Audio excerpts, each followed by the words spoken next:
जैसा कि हम सबको विदित है, इस सत्र में उद्बोधन रहेगा माननीय डॉक्टर अश्विनी महाजन जी का। महाजन जी का परिचय देना चाहूँगा। आप अर्थशास्त्र विभाग के रीडर हैं दिल्ली विश्वविद्यालय में।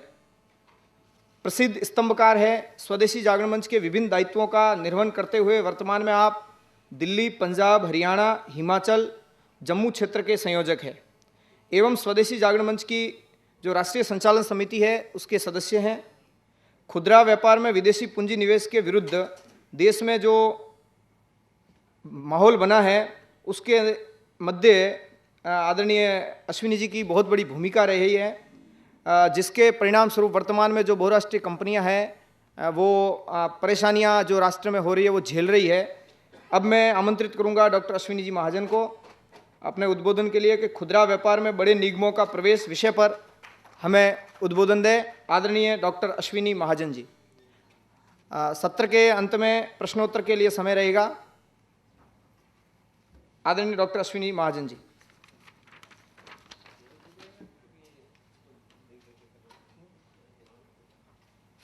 अपने इस सत्र की अध्यक्षता कर रहे आदरणीय राजीव सक्सेना जी,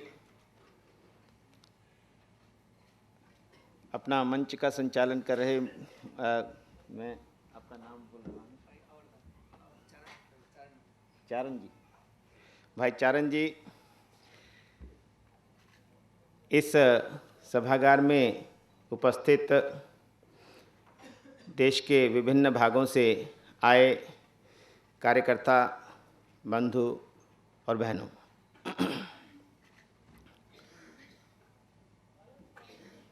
हम सब लोग जो विषय है इसके बारे में भली भांति परिचित हैं। देश भर में दो प्रकार से खुदरा क्षेत्र जो मुख्य रूप से पूर्व में जिसको वो अनऑर्गेनाइज्ड सेक्टर कहते हैं, असंगठित क्षेत्र कहते हैं, और हम उसे एक स्वरोजगार वाला क्षेत्र कहते हैं। ऐसे क्षेत्र पर आक्रमण दो प्रकार से मेरा निवेदन है कि हो रहा है। एक, विदेशी हमारे बड़े बाजार पर नज़र गड़ाए हुए हैं और इस कारण से देश की नीतियों में कुछ ऐसे परिवर्तन करना चाहते हैं, कुछ हद तक वो सफल भी हुए हैं, जिससे उनका प्रवेश निर्बाध रूप से हो सके। और दूसरी ओर देश के कुछ बड़े औद्योगिक घराने इस क्षेत्र में संभावनाओं को तलाश रहे हैं, क्योंकि दुनिया भर का ये अनुभव रहा है कि पिछले लगभग 2 दशकों में जितने अमीर पैदा हुए हैं वे सभी खुदरा क्षेत्र में काम करके वो अमीर बने। तो ऐसे में देश के कुछ बड़े घराने भी इस क्षेत्र में उतरे हैं। पूर्व में यानी 2005 से पहले, 2006 से पहले जनवरी 2006 से पहले देश में विदेशी निवेश की इस क्षेत्र में अनुमति नहीं थी। वर्ष 2006 में यह अनुमति प्रदान की गई एक सीमित रूप में, सिंगल ब्रांड रिटेलिंग, और उसके बाद ये कवायद जारी है कि खुदरा क्षेत्र की बड़ी कंपनियों को, वालमार्ट, टेस्को, ये जितनी भी बड़ी कंपनियां हैं उनको प्रवेश की अनुमति मिले। इसकी बैकग्राउंड ये है कि पृष्ठभूमि में डॉक्टर मनमोहन सिंह जी जब देश के वित्त मंत्री थे नरसिम्हा राव की सरकार में, तब भी इन्होंने खुदरा क्षेत्र में विदेशी कंपनियों को निवेश की अनुमति दे दी थी, लेकिन बाद में आने वाली सरकारों ने उसको रद्द किया और खुदरा क्षेत्र की बड़ी कंपनियां देश में प्रवेश नहीं कर पाई और उनको 2006 तक का इंतजार करना पड़ा कि पुनः श्रीमान मनमोहन सिंह जी सरकार में आए और वो उनको अनुमति दें। लेकिन तब तक बहुत चीज़ें बदल चुकी थी, तब तक देश में इसके बारे में बहुत जनजागरण भी हो चुका था और मुझे याद पड़ता है कि स्वदेशी जागरण मंच ने तभी पूरे देश भर के खुदरा क्षेत्र के प्रतिनिधियों को दिल्ली में बुलाकर एक बड़ा सम्मेलन किया था और उन्होंने भी ये बात स्वीकार की थी कि खुदरा क्षेत्र में इस प्रकार का आक्रमण हो रहा है, उनको भी जानकारी इसके बारे में नहीं थी। अब क्या होता है कि हम सब लोग जमीन से जुड़े हुए कार्यकर्ता हैं और जमीन से जुड़े हुए कार्यकर्ता अपने साथ में जो छोटा दुकानदार है, हमारे यहाँ जो छोटे दुकानदार हैं उनकी जो दुकान का साइज़ 15-20 स्क्वायर फीट से लेकर 200 से 500 स्क्वायर फीट तक का होता है। तो ऐसे छोटे दुकानदार का दर्द, उसकी समस्याएं, उसकी दुविधाएं, उसके कष्ट वो जानता है और उसी प्रकार से वो दुकानदार भी ऐसी सब परिस्थितियों को जानते हैं। उनके बारे में बात न करते हुए केवल तो हम लोग उसकी सब बातों से परिचित हैं, लेकिन जिस प्रकार के बड़े बड़े आर्गुमेंट्स इस संदर्भ में दिए जाते हैं, मुझे लगता है कि ये विचार वर्ग उन आर्गुमेंट्स के संदर्भ में जानने का और उनके सही उत्तर भी प्राप्त करने का आपसी चर्चा के माध्यम से, यह भी एक फोरम है, एक अवसर है जिस पे हम चर्चा कर सकते हैं। और ये कोई छोटा गेम नहीं है छोटा क्षेत्र, रिटेल क्षेत्र छोटे लोगों का क्षेत्र है, लेकिन ये छोटा गेम नहीं है, ये बहुत बड़ा गेम है। और इस खेल में केवल वॉलमार्ट और रिटेल कंपनियां ही शामिल हैं ऐसा भी नहीं, पूरी दुनिया भर में एक षड्यंत्र है और उस षड्यंत्र में के हिस्सेदार कई हैं, उसके बारे में भी चर्चा करेंगे। और उस षड्यंत्र में जब वे लोग आते हैं तो यहाँ बैठे जो तथाकथित बुद्धिजीवी जो नीति निर्माण को प्रभावित करते हैं, ऐसे सब लोग, अभी हम लोग कुछ दिन पहले डॉक्टर बजाज और हम सब लोग चर्चा कर रहे हैं कि वो एक्टिव हो चुके हैं कि कैसे इस विषय को तोड़ा जाए और जो इस संदर्भ में लोगों का जो गुस्सा है या उनके द्वारा की जाने वाली जो आपत्तियां हैं, उनको कैसे खारिज करते हुए हम लोग एक बार तो कम से कम वॉलमार्ट को इस देश में प्रवेश करवा ही दें। इसके लिए बहुत लोग अब लग चुके हैं। आप कभी अंग्रेज़ी की अखबारों को ध्यान से देखिए, उसमें आने वाले लेखों को देखिए, ख़ास तौर पर जो आर्थिक समाचार पत्र आते हैं, चाहे वो इकोनॉमिक टाइम्स है या कोई दूसरे समाचार पत्र हैं, वे सभी अब इस काम में जुट गए हैं कि किस प्रकार से वॉलमार्ट के लिए रास्ता खोल दिया जाए। उसमें चाहे अशोक गुलाटी हों या कोई दूसरे हों, मैं बहुत नाम नहीं ले रहा हूं, ऐसे बहुत से लोग सक्रिय हो चुके हैं। उनका रिटेल सेक्टर से कोई लेना देना नहीं, उन्होंने रिटेल सेक्टर के बारे में कभी कोई अध्ययन किया भी नहीं है, लेकिन वो लोग इसके बारे में सक्रिय हो चुके हैं। मैं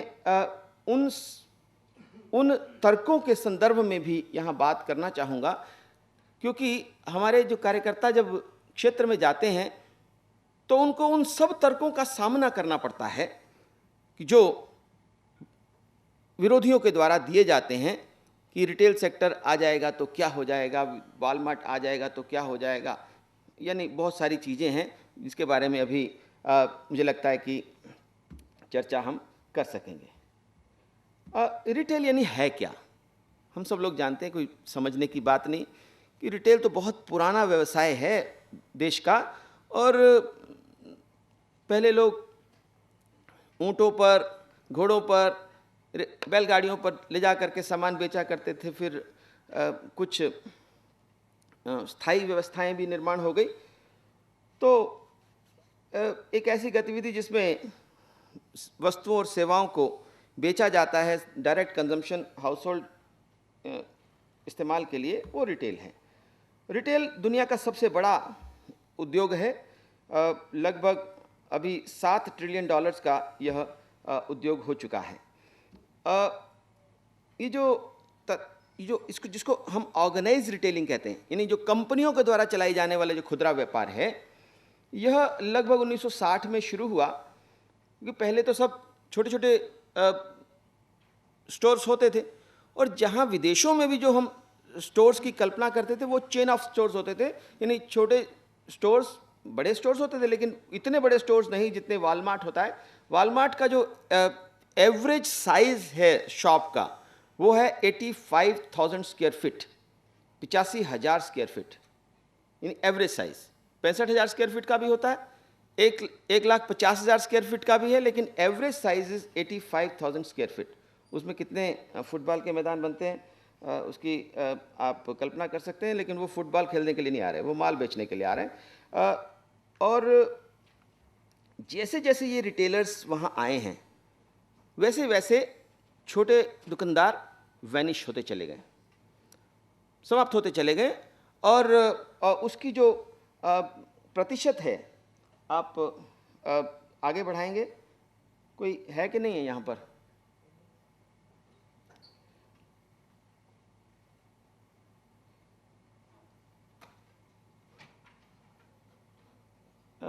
इसको ऐसा करिए, इसको नहीं होगा, कीबोर्ड से ही करना पड़ेगा,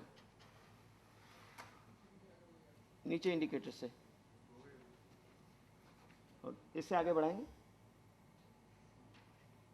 ये बस इतना ही, पीछे जाना पड़ेगा। यस, तो ये जो यूके में 80%, यूएसए में भी 80%, वेस्टर्न यूरोपियन कंट्रीज में फिर 70%, ब्राज़ील में 40%, थाईलैंड में 40%, कोरिया में 35%, चीन में 20%, ऐसे सब हिस्सा जो है ये ऑर्गेनाइज रिटेलर्स के पास जा चुका है। पूर्व में ये नहीं था, पूर्व में ये कंपनियां ही नहीं थी, तो उनके पास हिस्सा क्या होना था? यानी अब केवल 20% हिस्सा जो व्यापार का है वो रह गया है इन लोगों के पास,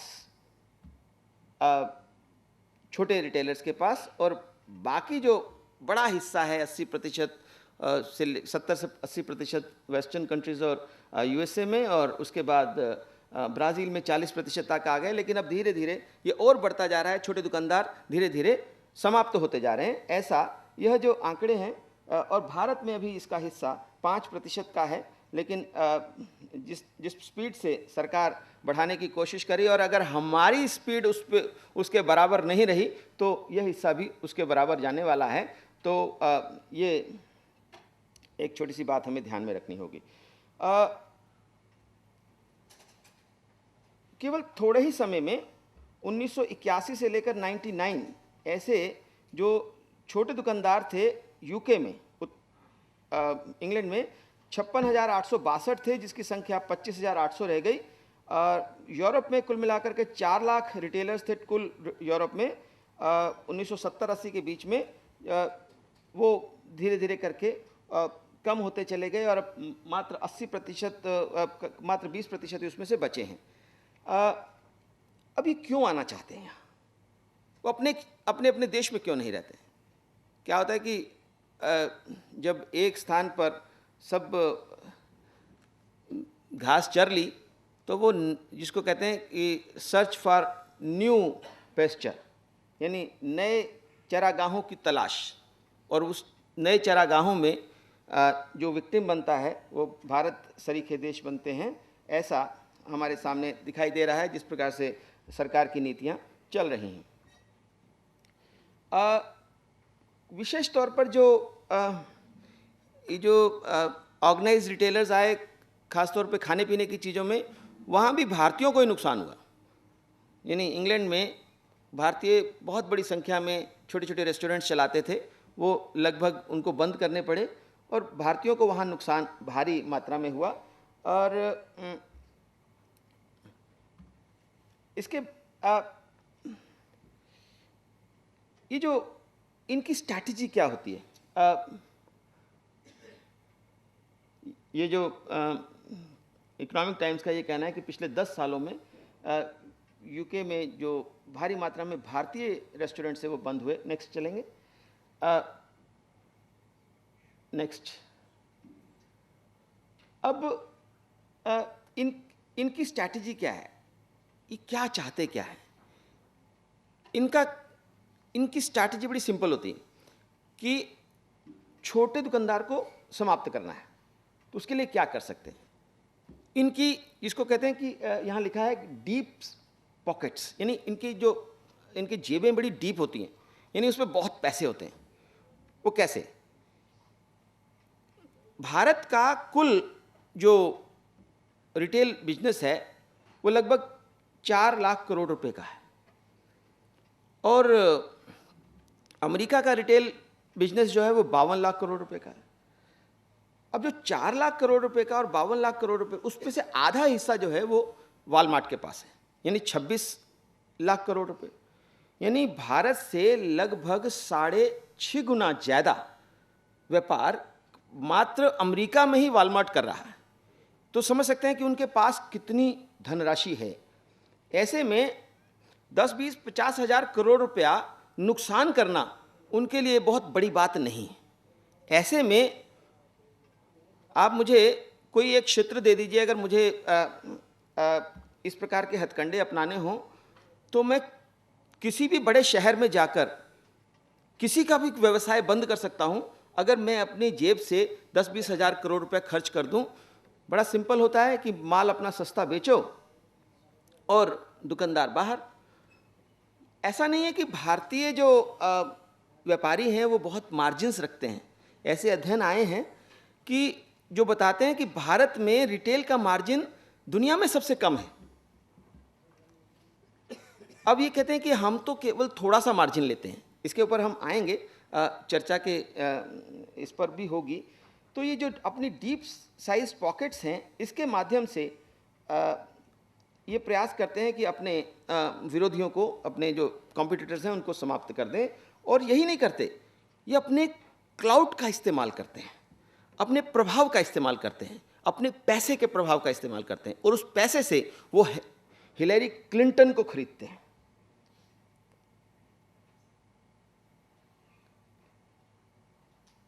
हिलेरी क्लिंटन जो है वो क्लिंटन साहब के राष्ट्रपति बनने से पूर्व के काल में वॉलमार्ट की डायरेक्टर थी। और हम समझ सकते हैं कि इतने प्रभावशाली व्यक्तित्व जब किसी का डायरेक्टर बनता है तो स्वाभाविक है कि उसकी गतिविधियों को बढ़ाने में उसका एक सहयोग होता है। हिलेरी क्लिंटन के बारे में अभी रिसेंटली बहुत चर्चा वॉलमार्ट के संदर्भ में आई है, लेकिन हम तो बहुत समय से ये कहते आए हैं। इसके बारे में हमने 3.5 साल पहले किताब लिखी थी, उसी में हिलेरी क्लिंटन के विषय में चर्चा आई थी। इसके अलावा और भी बहुत सारे प्रभावशाली लोग हैं जिनका वो उपयोग करते हैं। अब इनका मोडस ऑपरेंडी क्या है? मैंने अभी कहा कि इनकी स्ट्रैटेजी इज़ वेरी सिंपल कि भी छोटे दुकानदारों को समाप्त करना है, उसके लिए पहले नुकसान में बेच दीजिए, उसके बाद जब एक बार घेर घार के मार्केट ले ली, उसके बाद ठीक है महंगा कर देंगे। अभी हम इसी कोर्स में चर्चा में आएगा कि इंग्लैंड में केवल 5 कंपनियां हैं जो रिटेल का बिजनेस संभालती हैं। 80% जो व्यापार है वो केवल 5 ही कंपनियों के पास है। और चूंकि ये 5 कंपनियां ही सारा काम करती हैं, आगे चर्चा में आएगा कहीं कि जो उनका जो रेट्स हैं, उनकी जो प्राइसेस हैं, they are 40% higher than the rest of the Europe. मतलब जहाँ जहाँ अभी इनका प्रभाव ज़्यादा नहीं बढ़ा, तब वहाँ वहाँ यह कम रेट पर बेचते हैं, और जैसे ही इनका प्रभाव ज़्यादा हो जाता है, मैं इंग्लैंड में स्वयं गया था तो पता देखा कि लगभग 4-5 किलोमीटर आपको कहीं कहीं पर 8-10 किलोमीटर तक जाना पड़ता है सामान खरीदने के लिए, और कहीं रास्ते में सामान ही नहीं मिलता है। छोटी जो कहीं आसपास की जिसको नेबरहुड शॉप्स कहते हैं, उसमें केवल आपको ब्रेड और अंडे इत्यादि मिलते हैं। इसके अलावा कोई सामान आपको छोटे दुकानों पे नहीं मिलता, और आपको कोई भी सामान खरीदना हो 5-6 किलोमीटर आपको ड्राइव करके जाना पड़ता है, तब जाकर के कोई सामान खरीद पाते हैं। तो ऐसे में जो कंपनी जो रेट पर बेचती है, क्योंकि उसके आसपास, जैसे मैं टेस्को के शोरूम में गया तो उसके बाद वो उसके आसपास के 5-6 किलोमीटर की परिधि में कोई स्टोर नहीं होगा। तो स्वाभाविक है, अगर कोई चीज़ थोड़ी बहुत महंगी भी है तो मुझे वो खरीदनी ही पड़ेगी, और कोई मेरे पास इसके अलावा कोई विकल्प नहीं रहता है। तो अब इस सारे विषय पर जब चर्चा आती है तो बहुत सारी बातें आती हैं कि भैया ये कंज्यूमर्स को बड़ा फ़ायदा देने वाला है। मैं अभी किसी चर्चा में गया तो एक कंज्यूमर एक्टिविस्ट थे, बड़े जाने माने एक्टिविस्ट हैं। वो कहते हैं कि भी देखो, ये तो नया दौर, एक फिल्म आई थी, उसमें एक टांगे वाले था, एक बस वाला था, तो बस और टांगे की लड़ाई थी, ये भी बस वैसी ही लड़ाई। मैंने कहा वो तो एक बस थी और एक टांगा था, ये 4 लाख, ये जो है 1,20,00,000 छोटे दुकानदार, जो 4 करोड़ लोग जिस पर काम करते हैं, अगर उसको मल्टीप्लाई करें by the number of family members, तो 20 करोड़ लोग जिस पर आश्रित हैं, ये वो टांगा है। और वो कोई इनएफिशिएंट लोग नहीं है, उनको कभी मौका ही नहीं मिला कोई और काम करने का, इसको बेहतर बनाने का, कि आपने बड़े बड़े साहूकारों को, बड़े बड़े उद्योगपतियों को तो 4%, 6% की दर से ऋण दिया, छोटे दुकानदार को क्या आपने ऋण दिया? उसको तो 24% क्या 40% पर भी ऋण नहीं मिला। ऐसे में वो अपनी सर्विसेज को इंप्रूव कैसे करेगा, तो उसको कैसे सुधार लाएगा? तो कहते हैं कि इसको कंज्यूमर्स को बड़ा फायदा होगा, जब आएंगे तो बड़ा सस्ता माल बेचेंगे। तो मैंने अभी आपको जो उदाहरण देकर के बताया था कि ये गार्जियन पत्रिका ने लिखा कि इंग्लैंड में इस विषय पर आते हैं तो कंज्यूमर्स पर, कॉम्पिटिटर्स पर, सप्लायर्स पर और एम्प्लॉइज पर इसका क्या क्या प्रभाव पड़ने वाला है, उसके संदर्भ में नेक्स्ट कर सकते हैं। तो यदि हम देखते हैं तो कंज्यूमर्स जो हैं वो दीर्घकाल में ज़्यादा कीमत देते हैं ऐसे बड़े रिटेलर्स के आने के बाद, क्योंकि वहाँ उनका एक प्रकार से एकाधिकार स्थापित हो जाता है। और एकाधिकार होने पर, मैंने जैसे जिस चित्र का मैंने वर्णन किया वैसा अगर चित्र है तो वैसे में कोई विकल्प भी नहीं होता और ज़्यादा पैसा देना ही पड़ता है। गार्जियन पत्रिका ने बिल्कुल ठीक लिखा कि 40% ज़्यादा वो कीमत देते हैं, और एक बार वो अपनी पोजीशन को कर लेते हैं। तो गार्जियन पत्रिका लिखती है, इन possibly one of the most damaging reports on giant retail chains in UK, the Office of the Fair Trading found that the top retailers had inflated margins, इससे पीछे वाला inflated margins and were found to be operating against the public interest। और इसके बाद लिखते हैं कि वो 40% ज़्यादा देते हैं। और ये तो मैंने उनकी स्ट्रैटेजीज़ और उनके मोडस ऑपरेंडी के बारे में बात की तो पता चला कि उनका बड़ा अच्छा सिस्टम है। वो देख लेते हैं कि जिस पर लोग सबसे ज़्यादा ध्यान देते हैं कि आटे की कीमत क्या है, चीनी की कीमत क्या है, तो उसका तो वो रेट वाजिब रखते हैं। और बाकी सब जब सामान खरीदने लोग आते हैं, जिसकी रेट कीमत की तरफ वो सामान्यतः ध्यान नहीं देते हैं कि चलो ठीक है बाकी सामान भी सस्ता ही होगा, कि देखो इतनी सस्ता आटा दे रहे हैं, इतनी सस्ती चीनी दे रहे हैं, तो उस तरह से वो मार्केट पर कब्जा कर लेते हैं। ये बिग बाज़ार का साधारण नियम है, कभी आप आजमा करके देखिएगा। तो हमारे भतीजे वहाँ काम करते हैं, तो उन्होंने मुझे बताया कि हम लोग बड़े स्टाइल से कीमतें बढ़ाते हैं। तो अब एक दूसरा बात है कि केवल कंज्यूमर्स ही नहीं, क्योंकि रिटेल जो सिस्टम है उसमें बहुत सारे लोग इन्वॉल्व होते हैं। उपभोक्ता तो एक है जो सबसे ज़्यादा प्रभावित होगा ही अल्टीमेटली, इसके अलावा सप्लायर्स होते हैं। नेक्स्ट कर देंगे, नेक्स्ट, इससे नेक्स्ट चलेंगे। सप्लायर्स, ये जो हम जानते हैं कि कोई भी सामान कोई ख़रीदा जाता है तो आमतौर पे हम थोक बाज़ार में जाकर के ख़रीदते हैं और रिटेल में बेचते हैं। अब ये कोई छोटे दुकानदार तो है नहीं, ये सीधा कंपनी से सामान खरीदते हैं और कंपनियों के बीच में भी भेद करते हैं। अब हमारे एक मित्र काम करते हैं मदर डेयरी में, उन्होंने कहा कि इन्होंने तो हमें भी धमकाना शुरू कर दिया। यानी यदि आप हमें 20% सस्ता नहीं देंगे तो हम आपसे नहीं आपके दूसरे कॉम्पिटिटर से ले लेंगे। यानी जिस प्रकार से सप्लाई चेन्स हमारे यहाँ काम करती हैं, और सप्लायर्स हैं, छोटे सप्लायर्स भी होते हैं, बड़े सप्लायर्स भी होते हैं। अगर ये इतनी बड़ी कंपनियों को, जो सरकारी क्षेत्र की कंपनियां हैं, उनको इस प्रकार की धमकी दे सकते हैं, तो छोटे सप्लायर्स का तो कोई वजूद ही नहीं। जब हमने इसके विषय में सबसे पहले आंदोलन करना शुरू किया तो हम थोक व्यापारियों से भी मिले, उनके संगठनों से भी मिले।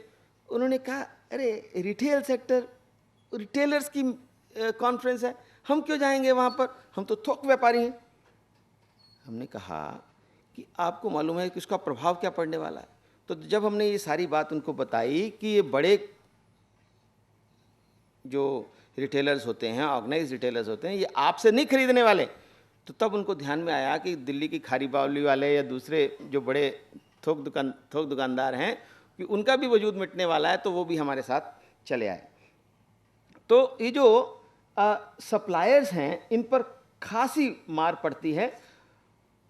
अब आप ये देखिए कि ये किसी के सगे नहीं होते। मैं अभी कुछ समय पहले सब लोग बात भी कर भी रहे हैं कि ये कोई लड़ाई जो है, ये भारत और अमेरिका की लड़ाई नहीं, ये भारत और इंग्लैंड की लड़ाई नहीं है। ये लड़ाई है बड़ी कंपनियों की और दुनिया भर की रियाया की, दुनिया भर की जनता की, आम जनता की।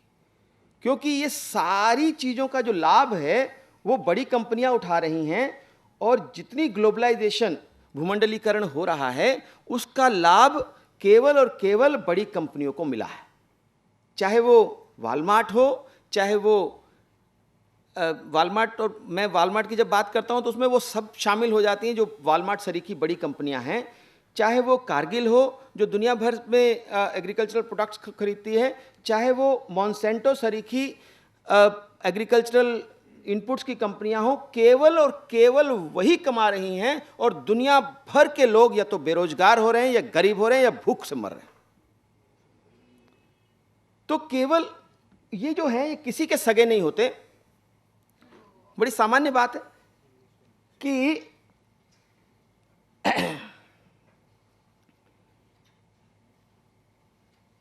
इससे कोट्स एक बहुत बड़ी कंपनी होती थी, आपने नाम सुना हो कोट्स वेले का, कि जो इंग्लैंड की बड़ी कंपनी थी, वो कंपनी का वजूद नहीं है आज, क्योंकि रिटेलर्स ने उनसे सामान खरीदना बंद कर दिया, क्योंकि उनकी उनसे पटी नहीं, सामान खरीदना बंद किया, वो कंपनी बंद हो गई। इसी प्रकार से छोटी छोटी कंपनियां जितनी रिटेल की आई थी, वो सारी धीरे धीरे करके इन बड़ी मछलियों ने निगल ली, और अमेरिका का जूता उद्योग बंद हो गया। इस कारण से कि बड़ी कंपनियों इन वॉलमार्ट सरीखी कंपनियों ने अमेरिका के बने हुए जूते न खरीद करके विदेशों से इसकी प्रोक्योरमेंट करनी शुरू की। अब कहने का अभिप्राय यह है कि अगर ये भारत में आती तो हमारे सप्लायर्स, हमारे मैन्युफैक्चरर्स, चाहे वो स्मॉल स्केल के हों व लार्ज स्केल के हों, या हमारे कंज्यूमर्स, सब पर एक जैसा दुष्प्रभाव पड़ने वाला है। यानी ना तो कंज्यूमर्स को, ना सप्लायर्स को, और इससे थोड़ा पीछे जाएंगे कि कॉम्पिटिटर्स के बारे में जब बात करते हैं कि जैसे जैसे इन बड़ी कंपनियों का विस्तार होता है तो ये कॉम्पिटिटर्स को समाप्त करते चले जाते हैं और धीरे धीरे करके जो कुछ हाथों में वो केंद्रित हो जाती हैं। जैसे 20 बड़े फूड रिटेलर्स हैं जिनके पास 59% शेयर है यूरोप में।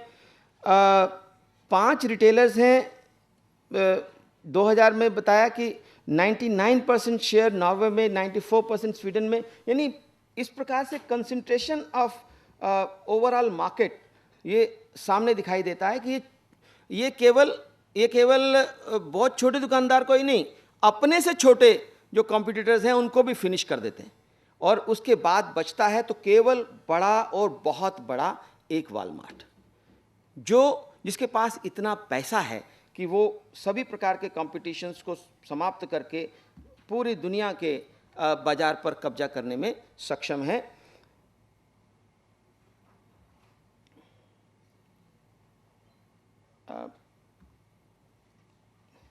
सभी देशों में, चाहे वो थाईलैंड हो, चीन में तो अभी बहुत इस पर चर्चा होनी शुरू हो गई है।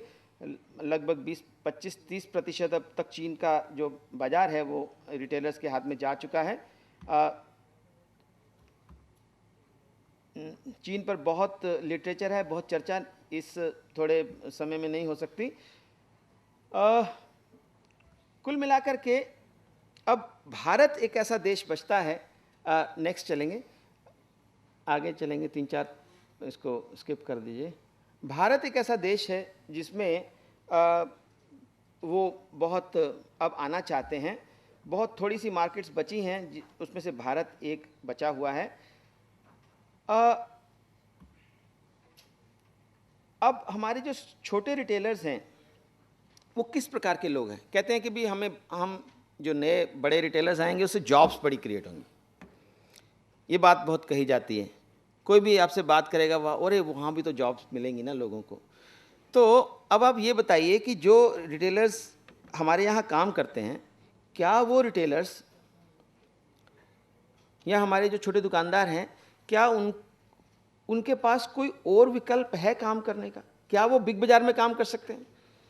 क्या वो वॉलमार्ट में काम कर सकते हैं? यानी वो जिस काम के लिए सूटेड हैं उसमें काम कर रहे हैं। इसके अलावा यदि उन छोटे दुकानदारों को कहा जाएगा कि आप नौकरी कर लो 2-4-5 हज़ार रुपये की या 10,000 रुपये की, अगर उनको वो सक्षम मानते हैं तो वो नहीं कर पाएंगे।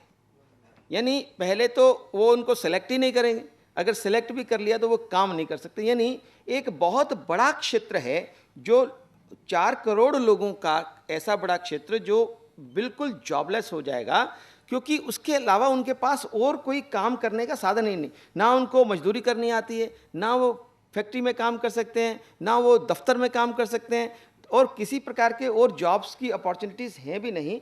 तो ऐसे में इतनी बड़ी मात्रा में जो जॉब लॉसेस होंगी, जरा थोड़ा आगे बढ़ेंगे, रिडक्शन इन एम्प्लॉयमेंट के बारे में है, थोड़ा सा और आगे यस। तो मैकेंजी की रिपोर्ट है कि हमारे यहाँ जो लेबर प्रोडक्टिविटी है रिटेल सेक्टर में, वो अमेरिका से 6 से 8% की है। यानी अमेरिका में जो एक आदमी की एफिशिएंसी है उसका मात्र 6% भारत में रिटेलर्स की एफिशिएंसी है।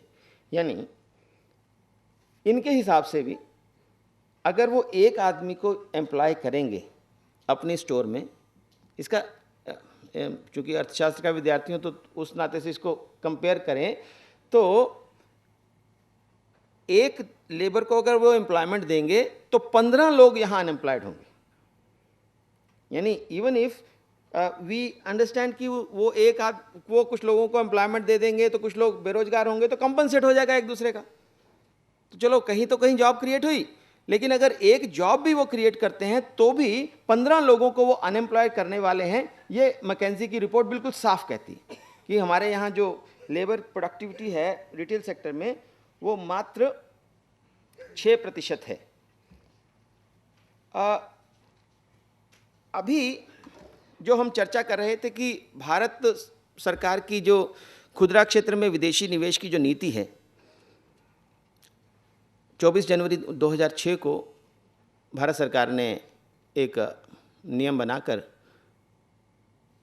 खुदरा क्षेत्र में सिंगल ब्रांड में विदेशी निवेश को अनुमति दे दी। उसके बाद से ये कवायद जारी है कि बाकी क्षेत्रों में भी इसको खोलना है। जब तक नहीं खुलता है तब तक इन कंपनियों ने चोर दरवाजे से एंट्री करनी शुरू की है। वो क्या है? जैसे माननीय कश्मीरी लाल जी बता रहे थे कि सबसे पहला वालमार्ट का स्टोर जो है वो पंजाब में खुल गया, अमृतसर में भी खुला है, लुधियाना में भी खुला है, जलंधर में भी, ऐसे कई जगह खुलने की बात आ रही है। वो क्या है? वालमार्ट आ नहीं सकता, लेकिन रिटेल में बहुत सारे काम होते हैं, कुछ बैक एंड ऑपरेशंस होते हैं। तो जो बैक एंड ऑपरेशंस हैं, यानी थोक का जो काम है वो विदेशी कंपनी कर सकती है और रिटेल का काम विदेशी कंपनी नहीं कर सकती। इसलिए उन्होंने भारती मित्तल के साथ हाथ मिला लिए और उनके माध्यम से खुदरा क्षेत्र में प्रवेश कर गए। जैसे ही खुदरा क्षेत्र में जो आम अनुमति मिलने पर वो कंपनी भारती मित्तल से संबंध तोड़कर अपनी स्टोर्स यहाँ पे स्थापित कर लेगी। यह वर्तमान की उनकी नीति है। इसके बारे में जो आर्गुमेंट्स दिए जाते हैं कि ये बहुत बड़ी मात्रा में विदेशी मुद्रा लेकर के आएंगे, कहते हैं ना, जब इन्वेस्टमेंट की बात आती है तो फिर ध्यान में तुरंत आ जाता है कि देश में विदेशी मुद्रा की बड़ी कमी है, डॉलर्स बहुत कम हैं, हमें डॉलर्स चाहिए होंगे, इसलिए विदेशी कंपनियों को आने देना चाहिए। दुनिया भर का इतिहास बताता है कि ये जो रिटेल में काम करने वाली कंपनियां हैं ये कोई पैसा नहीं लगाती, इनको पैसा लगाने की ज़रूरत ही नहीं पड़ती, क्योंकि स्टोर ये किराए पर लेती हैं या अपने भी बनाती हैं तो भी कर्ज लेकर के बैंकों से कम ब्याज दर पर उन्होंने अपने बड़े बड़े स्टोर स्थापित करती हैं। उसके बाद जो सामान आता है वो 3 महीने के क्रेडिट पर आता है और उसके बाद अगर 6 महीने भी कंपनी को ये पैसे नहीं देते तो कंपनी वाला चू नहीं करता। कारण ये कि उसको अपना माल बेचना है। छोटा दुकानदार ही 2-2, 3-3 महीने पेमेंट नहीं करता, तो ये बड़ी कंपनियां जो हैं वो तो साल भर तक नहीं करेंगी और नकद बेचती हैं। जो इनका जो प्रॉफिट का सबसे बड़ा स्रोत है, जो इनके लाभों का सबसे बड़ा स्रोत है, वो उस ब्याज का अंतर है जो इनको नहीं देना पड़ता और जो ये माल बेच करके कमा करके ब्याज खाती हैं। ये बहुत बड़ा लाभ का स्रोत है और कोई पैसा ये लगाती नहीं है। इसलिए यह बात कि ये विदेशी निवेश आएगा ये एक मिसनोमर है, बेकार है। ये वो भी जानते हैं, इसलिए वो भी ज़्यादा बात इसके पर नहीं करते। ये आम जनता में ये बात चलती है कि विदेशी निवेश तो आना ही चाहिए, तो करना ही चाहिए। और दूसरी बात कि हमारे देश में इतनी विदेशी मुद्रा आ गई है कि आज भगवती जी इसको सहमत होंगे कि आज उसको खर्च करना, उसका उपयोग करना, वो अपनी सबसे बड़ी समस्या है। क्या खर्च करें, कैसे करें? पीछे इन्होंने एक नया शगुफा छोड़ा कि अरे हम इसको इंफ्रास्ट्रक्चर क्षेत्र में लगाएंगे। हमने कहा कि भाई आप इंफ्रास्ट्रक्चर क्षेत्र में कैसे लगाएंगे? यहाँ तो हिंदुस्तान में कोई डॉलर तो चलते नहीं है, रुपए चलते हैं। जब आप डॉलर को रुपयों में कन्वर्ट करोगे तो फिर नई मुद्रा छापोगे, फिर और ज़्यादा मुद्रास्फीति करोगे। यानी ये एक ऐसा पैसा है जो छुछुंदर, सांप और छुछुंदर जैसी स्थिति है, उसका कुछ उपयोग नहीं है। जब आप अपने पास अधिक से अधिक विदेशी मुद्रा जितनी आपको चाहिए अपने आयातों के लिए उतनी तो ठीक है, और उससे ज़्यादा अपनी इकट्ठी करनी शुरू करोगे तो वो नुकसान ही नुकसान है। चीन बेचारा पहले से डूबा है, इतना 1000 बिलियन डॉलर के से ज़्यादा उसके पास रिजर्व्स हो गए। भारत की भी वैसी स्थिति है, कोई बहुत लगातार लंबा नुकसान उनको हमारे देश को करना पड़ रहा। तो ऐसे में कोई विदेशी मुद्रा नहीं है, कोई एम्प्लॉयमेंट नहीं है, कंज्यूमर्स को कोई बेनिफिट नहीं है, छोटे दुकानदार बंद होने वाले हैं। ऐसे में फायदा है तो किसका? ये मूल प्रश्न है। यक्ष प्रश्न ये है कि इसमें, इस सारे नीति में फायदा है तो किसका? अभी अब जैसे कि जो सरकार चाहती है कि अरे हमें ये करना चाहिए, तो वो उस प्रकार की कुछ स्टडीज कंडक्ट करानी शुरू करती है। ऐसे में एक श्रीमान, आप जानते हैं मोंटेक सिंह आलूवालिया जी हैं, डॉक्टर मनमोहन सिंह के बड़े निकट हैं और ग्लोबलाइजेशन के बहुत बड़े समर्थक हैं। उनकी पत्नी है, उसका नाम है ईशर अहलूवालिया। अपने आप को वो बहुत अच्छी अर्थशास्त्री हैं, मतलब मोंटेक सिंह आलूवालिया अर्थशास्त्री नहीं है, ये सब लोग जानते हैं, लेकिन फिर भी कहते रहते हैं कि वो अर्थशास्त्री हैं, क्योंकि वो योजना आयोग के उपाध्यक्ष हैं। उनकी पत्नी बहुत बड़ी अर्थशास्त्री है और वो इक्रियर नाम की एक रिसर्च इंस्टीट्यूट है जिसकी सब करता धरता है। पहले उसकी डायरेक्टर हुआ करती थी, अभी भी वो सब कंट्रोल उन्हीं के में। सरकार ने उनको ठेका दिया ये अध्ययन करने का कि रिटेल सेक्टर में ये जो विदेशी कंपनियां जब आ जाएंगी तो उसका क्या प्रभाव होगा। ये बात इसमें नहीं है, क्योंकि ये बात मैंने आपसे रूबरू होकर के करनी थी। तो इक्रियर नाम की एक ये जो संस्था है, इसको ये ठेका दे दिया गया कि भाई ये पता लगाओ, इसके बारे में रिसर्च करो। रिसर्च का रिजल्ट यही आना चाहिए कि भाई जो रिटेल सेक्टर में विदेशी निवेश आ रहा है, इसका कोई नुकसान देश को नहीं होगा। अब वो बेचारे करें तो कैसे करें, क्योंकि अध्ययन करना है तो कुछ जानकारियों के साथ करना पड़ेगा, कुछ तथ्यों के साथ करना पड़ेगा। अगर मान लिया तथ्य ऐसे आ गए कि भी पता लगा कि इससे तो बड़ा नुकसान होगा, तो उन्होंने कहा कि सबसे पहले तो काम ये करो, मतलब ऐसे किसी ने लिखा है कि रिसर्च का, शोध का इस प्रकार का दुरुपयोग अपने आप में एक उदाहरण है। अर्थशास्त्र के नियमों के अनुसार भी इतना बड़ा देश जिसमें 115 करोड़ लोग रहते हैं, जिसकी लगभग 66% जनसंख्या कृषि पर आधारित है, किसान है, इतना बड़ा कंज्यूमर्स का वर्ग है। और उन्होंने जो अध्ययन किया सरकारी पैसे से, उसमें इन्होंने चुना 2020 छोटे दुकानदारों को, 10 बड़े शहरों को, 100 दलालों को, 1318 कंज्यूमर्स को और 197 किसानों को, 197। और उसके आधार पर इन्होंने ये कंक्लूजन निकाला कि विदेशी रिटेलर्स के आने पर देश में छोटे रिटेलर्स पर कोई नुकसान नहीं होगा। वो अभी भी 10% पर ग्रो कर रहे हैं, वो आगे भी 10% पर ग्रो करेंगे। हाँ, ये बात ठीक है कि बड़े जो आएंगे, जो रिटेल में ग्रोथ होगी, उस ग्रोथ का ज़्यादा हिस्सा उनके पास जाएगा और वो 40-45% पर ग्रो करेंगे, और देसी जो छोटे रिटेलर्स हैं वो 10% पर ग्रो करेंगे। एक बार इनके साथ जो लेखक थे उस रिपोर्ट के, हमारा उनसे टकराव हो गया। हमने कहा कि ये बताइए कौन से आर्थिक सिद्धांतों के आधार पर आप 2020 अनऑर्गेनाइज्ड रिटेलर से बात करने के बाद आप इस नतीजे पर पहुंच गए कि देश में इसका कोई नुकसान नहीं होगा। उन्होंने कहा हमने रिप्रेजेंटेटिव सैंपल लिया है। अच्छा, फिर हमने पूछा कि आपकी मॉडस ऑपरेंडी क्या थी, किस तरीके से आपने किया। ने कहा कि हमारे जो एन्यूमरेटर्स थे वो गए। मैंने कहा क्या आपने रिटेलर से पूछा कि उन पर क्या प्रभाव पड़ा है? नहीं, अगर हम उनसे पूछते तो वो उससे गलत उत्तर आ सकते थे, हमने उनके पड़ोसियों से पूछ लिया। ये फैक्ट है। This is the modus operandi of इक्रियर रिपोर्ट कि हमने उनके पड़ोसियों से पूछ लिया कि ये दुकान जो यहां चल रही थी वो चल रही है क्या,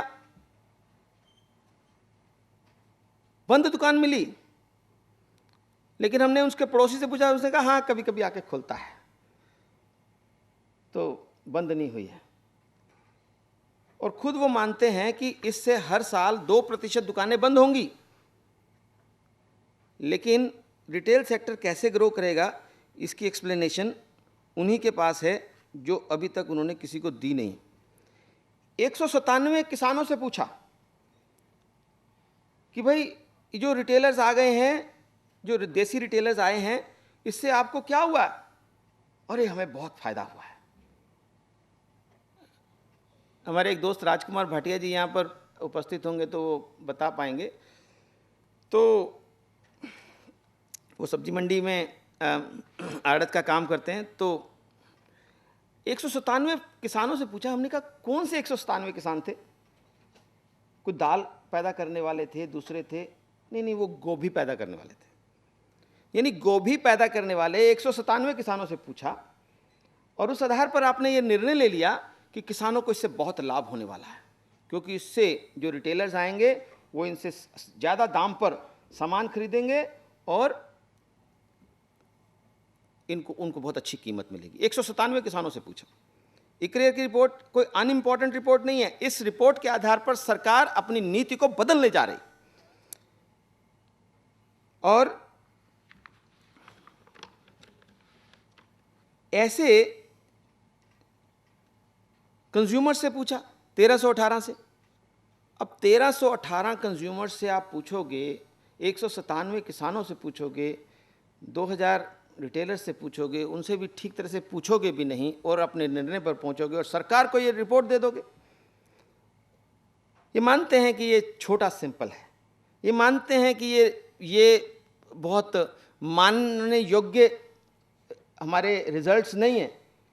लेकिन अगर ऐसे मानने योग्य रिजल्ट्स नहीं हैं तो आप ऐसी रिपोर्ट सरकारी नीति में बदलाव के लिए कैसे देते हैं? यह एक बहुत बड़ा प्रश्न है जो आज के समय में जो नीति चल रही है, जो नीति निर्माण चल रहा है, उसके संदर्भ में हमारे कार्यकर्ताओं को जानने योग्य है। ऐसे में जो रिटेल सेक्टर है, इसको जो खोलने की पूरी तैयारी विदेशी कंपनियों के लिए हो चुकी है। एक बात आई इक्रियर की रिपोर्ट में, उसके बात को कह के मैं अपने विषय समाप्त करता हूं, बाद में प्रश्न पूछे जा सकते हैं। मैंने उनसे बात की कि ये जो उसमें एकदम से दिमाग से निकल गया,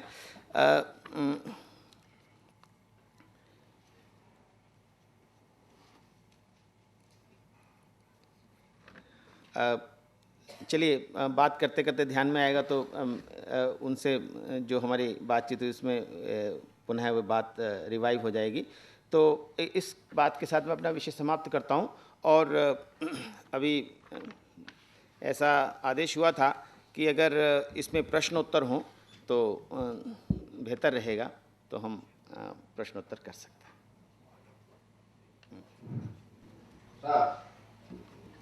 जो आपने खुले व्यापार पर डकैती वाली बात बताई वो बहुत बढ़िया बताई, बहुत अच्छी तरीके से आपने उसको बताया। लेकिन मैं मान्यवर आपसे ये बात पूछना चाहता हूँ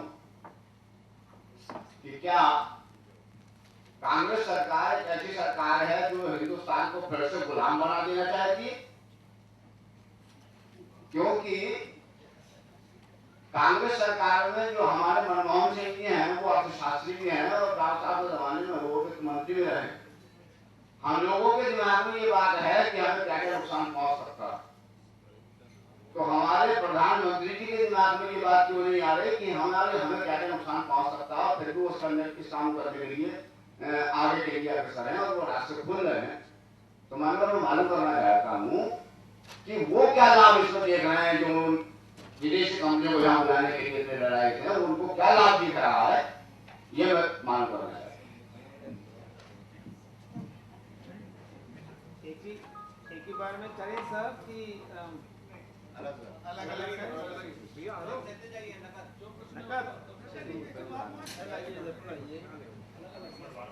मैंने जैसे निवेदन किया कि वित्त मंत्री थे जब डॉक्टर मनमोहन सिंह, तब उन्होंने खोला। उस बीच में लगभग 10 साल का कालखंड रहा, 11 साल का, जिसमें ये बेचारे कुछ नहीं कर पाए और आते ही ये कवायद शुरू हो। डॉक्टर मनमोहन सिंह जी की एक पृष्ठभूमि, अगर आप इंटरनेट पर जाएं तो आपको ध्यान में आएगा कि इन्होंने जितने साल भारत में गुजारे हैं भारत की सेवा में, उससे कहीं ज़्यादा साल अमेरिका और विकसित देशों की सेवा में वो अपने वर्ष गुजारे हैं और फिर से उसकी एवज में उनको भारी मात्रा में पेंशन भी मिलती है। और इनकी सोच कुछ पाश्चात्य किस्म की सोच है। यहाँ तक अर्थशास्त्र का विषय है, इन्होंने अर्थशास्त्र के सिद्धांतों के बारे में, जैसे ये साथी बताते हैं, बहुत वर्षों पहले पढ़ना बंद कर दिया। तो क्योंकि ये किसी भी डिबेट में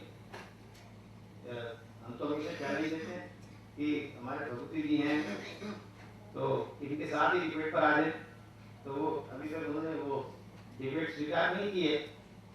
जब कभी भी वो स्वीकार कर लें हमें बड़ी खुशी होगी उनसे जानकारी लेने की कि वो क्यों चाहते हैं ऐसा। लेकिन ये बात पक्की है कि जब भी कांग्रेस सरकार आई है उसमें उन्होंने इस प्रकार के प्रयास किए हैं। ऐसा नहीं है कि जब एनडीए की सरकार थी उन्होंने प्रयास नहीं किए थे। उन्होंने शुरू में प्रयास करना शुरू किया, उन्होंने कहा कि बहुत अच्छी बात है, लेकिन हुआ ये कि उसका विरोध इतना ज्यादा था कि वो बेचारे कभी कोशिश नहीं कर पाए। एक बार की मुझे बात याद है, इकोनॉमिक टाइम्स में छोटी सी न्यूज आई कि भी ये जो एनडीए सरकार है ये भी रिटेल सेक्टर में खोलने वाली, क्योंकि प्लानिंग कमीशन के डॉक्यूमेंट में आ गया ये बात। हमने पूछा प्लानिंग कमीशन के डॉक्यूमेंट राइटर से कि ये कैसे हुआ। उन्होंने कहा वो पुराने कोई चीजें थी वो कंप्यूटर में टाइप करते करते करंट पेस्ट हो जाती है तो गलती से हो गया, लेकिन मतलब वो जो गलती एक टाइपिंग मिस्टेक थी वो भी एक बहुत बड़ा विषय बनी। यानी ये बात पक्की है कि एनडीए सरकार के समय इतना भारी दबाव था सरकार पर, और अभी भी सरकारों पर, ये जो भारत सरकार पर इतना भारी दबाव है कि अभी भी वो बेचारे, मैं उनको बेचारा ही कहूँगा कि वो चाहते तो बहुत हैं लेकिन अभी भी उसके विषय में कोई फाइनल निर्णय पर वो नहीं पहुंच पाए हैं। हर बार कहते रहते हैं कि हम रिटेल सेक्टर में विदेशी निवेश खोलेंगे, बहुत अच्छा होता है, बहुत अच्छा होता है, बहुत अच्छा होता है, लेकिन वो बहुत अच्छा देश के लिए लागू नहीं करवा पाते हैं। अगर बहुत अच्छा है तो अपने दमखम पर कहें कि ये बहुत अच्छा है, हम टेलीविजन पर आकर के बात बताते हैं, चोर दरवाजे से क्यों करते हैं ये बताते। मनमोहन सिंह की सोच पूछ रहे हैं सर, उनकी सोच की वजह से मैंने बता दिया ना, वो सोच उनकी वर्ल्ड बैंक की सोच है, ये उनकी आईएमएफ की सोच है, जिसमें वो काम करते रहे हैं जहां से वो पेंशन ड्रॉ करते हैं। वैसे देश के प्रधानमंत्री के लिए इतने तक ही बोलना काफी है, मुझे लगता है इससे ज्यादा नहीं बोलना चाहिए। विगत 4 वर्ष में आपका उद्बोधन सुना, हर उद्बोधन में मैं नयापन महसूस करता हूँ और आज भी आपका उद्बोधन प्रेरणा से उसके लिए आपका वजह धन्यवाद। मैं आपसे एक निवेदन कर रहा हूँ कि मेरे 4 लाख की आबादी है जिस शहर में मैं रहता हूँ, उसमें विशाल मेगावाट इतना चलता है।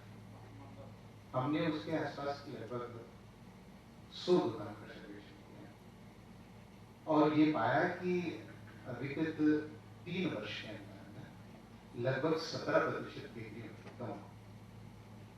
वहाँ एक पर्यावरणविद है मांगीलाल जी विश्नोई, मैंने उनसे आग्रह किया, उनका एक मजाक है कि आप लोग सभी मिलकर आपकी दुकानों पर जितना प्रॉफिट कमाते हैं उसका आधा लेश करके जनता को देना चाहता है। तो ये बात उन लोगों को जमी और उन्होंने ऐसा वहां प्रयोग किया। तो विशाल मेगावाट की जो बिक्री थी उसमें 17% कमी आई। तो मैं आपसे निवेदन कर रहा हूँ कि जैसे आपने एक रिपोर्ट के बारे में कहा, स्वदेशी जागरण मंच भी ऐसा रिसर्च विंग बना चुका है, तो उसकी जो टॉली है, क्या ऐसे विशाल मेगावाट या ऐसे स्थानों पर भारतवर्ष में जहाँ पर भी मेगावाट कहते हैं वहाँ हमारा रिसर्च हो और वो रिपोर्ट आए, एक्चुअली हमारे पास में रिपोर्ट आएगी, तो मैं निवेदन कर रहा हूँ कि इसमें क्या काम चल रहा है, मैं भी उसमें सहयोग करूँगा आपका। आपसे तो सहयोग अपेक्षित है ही। सबसे पहले जो स्वदेशी जागरण मंच ने जो प्रपोज करना बनाया है, तो सबसे पहले विषय यही, तो दूसरा विषय नहीं लिया, सबसे पहला विषय यही लिया है कि किस प्रकार से खुदरा क्षेत्र में विदेशी और देशी कंपनियां, वो जो बात में से उस समय में ध्यान से उतर रही थी, क्योंकि देश में भी विदेशी कंपनियां तो आई, तो हमने कहा कि आपने ये कैसे जान लिया कि विदेशी कंपनियां आएंगी तो कोई प्रभाव ही नहीं पड़ेगा। उन्होंने कहा विदेशी कंपनियों के बारे में देख लिया, विदेशी कंपनियों का कोई प्रभाव पड़ा नहीं तो विदेशियों का कैसे पड़ेगा। यानी उन्होंने उससे आगे तक की अपनी रिपोर्ट में लिख दिया कि हमने पूरा अध्ययन कर लिया 1318 जो 1318 कंज्यूमर से 2000 रिटेलर से पूछ करके हमने पता तो लगा लिया कि देशी कंपनियों का कोई प्रभाव पड़ा नहीं, तो विदेशी कंपनियों का प्रभाव कैसे पड़ सकता है, ये उन्होंने अपने आप से ही तय कर लिया। यह अपनी रिपोर्ट में उन्होंने लिखा है कि विदेशी कंपनियों का आने का कोई प्रभाव नहीं पड़ेगा। हमने पूछा कि ये कैसे लिखे हैं भैया, ये तो अभी तो आई नहीं। उन्होंने कहा कि देशी कंपनियों का प्रभाव नहीं पड़ा तो विदेशियों का कैसे पड़ेगा, तो ये हमने ऐसे लिखा। ये मैं बातें जो इक्रियर की रिपोर्ट के बारे में कह रहा हूँ, ये तथ्यात्मक है। मतलब जो कुछ वो कह रहे हैं अपनी एक्सप्लेनेशन के बारे में, एक तो उन्होंने रिपोर्ट लिखी है, उसके बारे में जब हम हमसे टकराते हैं तो हम उनसे एक्सप्लेनेशन मांगते हैं, जो एक्सप्लेनेशन देते हैं वो आधिकारिक है, रिकॉर्डेड है।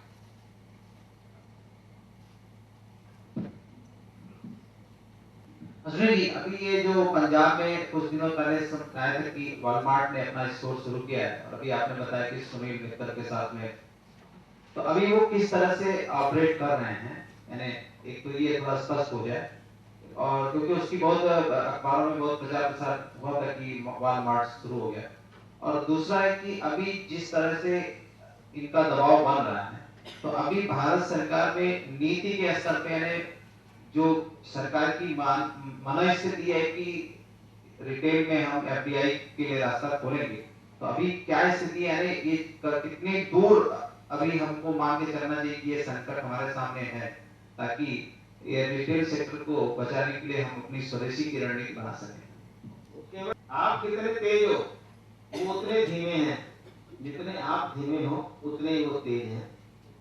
इतना ही काम कहना है मुझे कि वो आप ही की तरफ देख रहे हैं। अभी कुछ समय पहले ये योगेश जी से ही अपने देसी जो बड़ा घराना है उसके सीईओ इनसे मिले, और इनसे बहुत मैं नाम ले रहा हूँ मुकेश अंबानी का, वो बेचारे इनसे बात करना चाह रहे थे कि स्वदेशी जागरण मंच क्या चाहता क्या है, हमें क्यों रोक रहा है। यानी जो मेरा यही निवेदन है कि अगर हम स्वदेशी जागरण मंच के लोग सक्रिय नहीं होंगे, इस विषय में अग्रसर नहीं होंगे, तो बहुत जल्दी वॉलमार्ट यहाँ स्थापित हो जाएगा। अगर हम सक्रिय होंगे तो वॉलमार्ट यहाँ एंटर भी नहीं कर सकता, इतना मैं पक्का विश्वास है।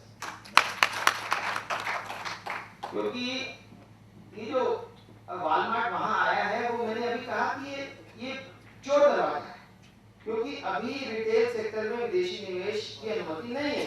इसलिए जो थोक, क्योंकि बहुत सारे ऑपरेशन होते हैं, जैसे सप्लाई चेन, इसकी डेफिनेशन जो टेक्निकल इसकी डेफिनेशन रिटेल मैनेजमेंट में सप्लाई चेन होती है, उसमें ट्रक्स हैं, उसमें माल थोक से आना है, किसी कंपनी से खरीदा जाना है, प्रोक्योर होना है, स्टोरेज होनी है, उसकी सप्लाई होनी है। यानी रिटेल जहां सेल होनी है वहां वॉलमार्ट नहीं।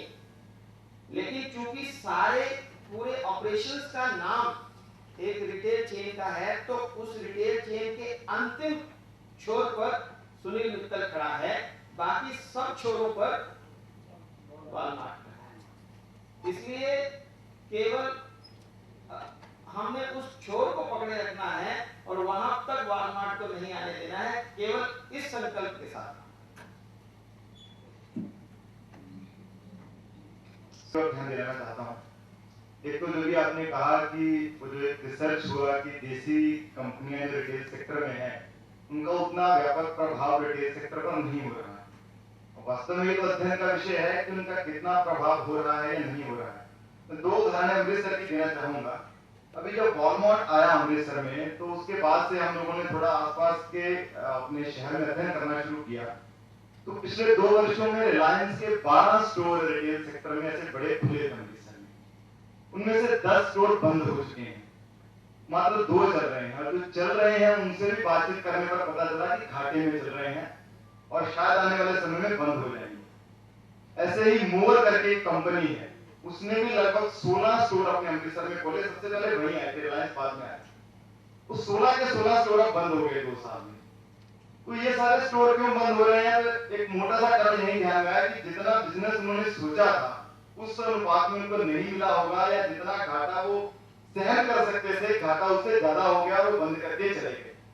लेकिन आपने जैसे अपने वक्तव्य में बताया कि वॉलमार्ट का घाटा सहन करने की क्षमता इन कंपनियों से शायद बहुत ज्यादा है, तो इसलिए शायद वो लंबा समय तक भी घाटा झेल करके खोलने की स्थिति में रहेंगे। ये एक अध्ययन का विषय है कि कितना घाटा सहन करने की क्षमता है और अपनी इस मार्केट में या खास करके अपने इस माइंडसेट में, यानी कितनी देर तक वो सस्टेन कर पाएंगे। क्योंकि देसी जो रिटेल सेक्टर ये घाटा तो सह सकते हैं लेकिन फिर भी बंद हो रहे हैं, लोग जा ही नहीं रहे हैं उन स्टोर्स में।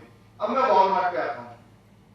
जिस दिन वॉलमार्ट का इनॉग्रेशन था अमृतसर में, जैसे आपने कहा चोर दरवाजे से आए, क्योंकि जी ने पूछा कैसे चला रहे हैं वॉलमार्ट, क्योंकि परमिशन तो नहीं है। तो वहां उन्होंने क्या किया है कि कंपनी जिसके पास पैन कार्ड है और जो इनकम टैक्स पेई है, ऐसी जो रजिस्टर्ड कंपनियां हैं सिर्फ उनको ही उन्होंने कार्ड इशू किए। यानी कोई एक आम व्यक्ति में हम सीधे उस स्टोर में नहीं जा सकते हैं, ऐसा उनको शायद प्रतिबंध होगा कि वो रिटेल बेच नहीं सकते हैं। तो होलसेलर के लिए शुरू किया, तो होलसेलर के लिए किसको शुरू किया? जिन कंपनियों के पास पैन कार्ड है जो इनकम टैक्स पेइंग है। तो ऐसी सब कंपनियों की सूची आसपास के क्षेत्रों से इकट्ठी करके उनके घर घर जाकर के वॉलमार्ट के लोगों ने उनके कार्ड बनाए। तो पहला काम तो उन्होंने ये किया। अब जब सबके कार्ड बना दिए तो उन कार्ड बनाने के बाद बहुत बड़ी बड़ी पार्टियां ऑर्गेनाइज की गई वॉलमार्ट की इनॉग्रेशन से पहले, वॉलमार्ट के बारे में जानकारी देने के लिए। और जिस दिन वॉलमार्ट का इनॉग्रेशन था, मुझे याद है कोई बहुत बड़ा हाईवे है अमृतसर को जो देश से जोड़ता है, जीटी रोड, उसके ऊपर वो वॉलमार्ट बना है। तो लगभग 8 किलोमीटर लंबी लाइनों की कारों की लाइनें वहां लगी थी जिस दिन वॉलमार्ट का इनॉग्रेशन था। और जो लोग वहां गए, मैं तो नहीं गया, बताते हैं कि 6-6 घंटे लगे अंदर स्टोर में जाने के। ये इनॉग्रेशन की बात है। 6 दिन पहले हम वॉलमार्ट गए किसी मित्र का कार्ड लेकर के, वैसे तो जा नहीं सकते, हम कार्ड दिखाना पड़ता है, तो करके उसके साथ गए। तो वहां 2 हमारे परिचित जो अंदर स्टोर में लगे हैं एज वहां मार्केटिंग का काम करने के लिए, तो उनसे बात हुई। उन्होंने कहा कि पिछले लगभग 2 महीने से जब हम से शुरू हुआ तब से हम हैं, आने वाले लोगों की संख्या लगभग 20% रह गई। यानी जो पहले दिन आए और जो अब आ रहे हैं 20% लोग रह गए हैं। और हम लगभग 4 घंटे उस वॉलमार्ट के स्टोर के अंदर रहे। हमारे समेत बहुत लोग हम देख रहे थे, आ रहे हैं, घूम रहे हैं। 3-3 घंटे घूम करके उस स्टोर में एक चाय का डिब्बा ले लिया, एक बिस्कुट का पैकेट ले लिया, एक नूडल्स का पैकेट ले लिया, इतनी शॉपिंग कर रहे थे। और क्योंकि ऑफिशियल आंकड़ा तो नहीं मिल पाया वॉलमार्ट का, कितनी उनकी सेल पहले दिन थी, कितनी आज है, कम हो रही है, बढ़ रही है, देंगे भी नहीं। लेकिन जो एक विजुअल इफेक्ट है वहां के लोगों से जो मार्केटिंग के ध्यान में आ रहा है कि सेल पिछले 2 महीने में लगातार कम होती जा रही है उसके। तो इसलिए ये भी एक बात को ध्यान में, ये भी एक अध्ययन का विषय है कि किस प्रकार से वो चोर दरवाजे से तो आ ही रहे हैं, तो कैसे उनको रोकना। क्योंकि ऐसे में रिटेल की संभावना रहती है, भले ही होलसेलर के नाम से आया, लेकिन कुछ रिटेल तो बेच ही रहे हैं। लेकिन इसके बावजूद भी अपने लोगों का किस प्रकार से इतना बहुत क्रेज जैसे वो एक्सपेक्ट करते हैं, वो शायद उनको नहीं मिल रहा है, ऐसा उनसे बातचीत करके वहां के लोगों को ध्यान में आ रहा है। मुझे लगता है इस बारे में कुछ रिसर्च है, उसमें क्या और हो सकता है, इसमें थोड़ा सा ये बात ठीक है कि शुरू में ये कंपनियां कोई तुरंत इनके बाहर ग्राहकों की लाइनें लग जाएंगी और ये कर लेंगी।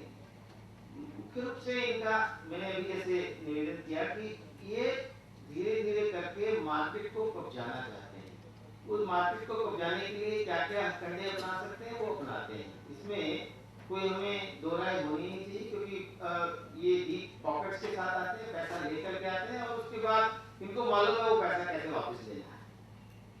और अभी तक वॉलमार्ट को नुकसान में जाने वाली कंपनी कहीं दुनिया भर में नहीं है। जो दुनिया भर में फैल गई भारत में उसको कोई कठिनाई होने वाली है ऐसा तो है नहीं, लेकिन दुनिया भर में इसको जगह जगह पर बहुत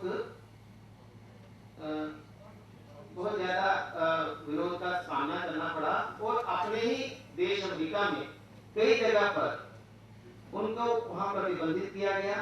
और यही नहीं, कई स्थानों पर मैंने अपनी पुस्तक में भी लिखा है, जिक्र करना यहाँ पर कोई बहुत बड़ी बात नहीं कि कई स्थानों पर इन रिटेलर्स का मीट में या दूसरी की चीजों में रिटेलर्स, छोटे रिटेलर्स होते हैं, वहां पर उनको प्रतिबंधित कर दिया गया। तो ऐसा कई जगह देखने में आया है। इनको विरोध का सामना तो करना ही पड़ता है। तो they are possibly adopting a policy of wait and watch. देखें कि हमारा कितना विरोध होता है।